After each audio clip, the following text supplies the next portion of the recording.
তোর বাপ নাই, 100 টাকা তুই খাই, আমি নিলাম, তোরা আবার দিয়ে দিলাম। দেখো আরে কি দিয়ে সান্ত্বনা দেবা বলো? ও 100 টাকা লয়েছে, 100 টাকা আমার কাছে 1000 কোটি টাকা। তুই বাবা খাইস, তোর এটা দিলাম। পৃথিবীর কোন দান কবুল না হলে ওর দান আজকে কবুল।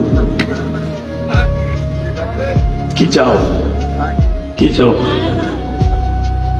তোর আপনাকে 10 টাকা দিছে, তোর এই টাকাটা আমার কাছে 10,000 কোটি টাকা। আল্লাহ তুমি ওরে বলে আলম বানায়, আল্লাহ ওর বাবাকে মাফ করে দিও, আর মাকে মাফ করে দিও। আল্লাহ ওর মনের কষ্ট তুমি বুঝছো, তা না হলে এই 1000 মানুষের সামনে দাঁড়িম করে স্টেজে পড়ে গেছে, দাঁড়িম করে পড়ে গেছে। তোমার আমার ছেলেগুলা, তোমার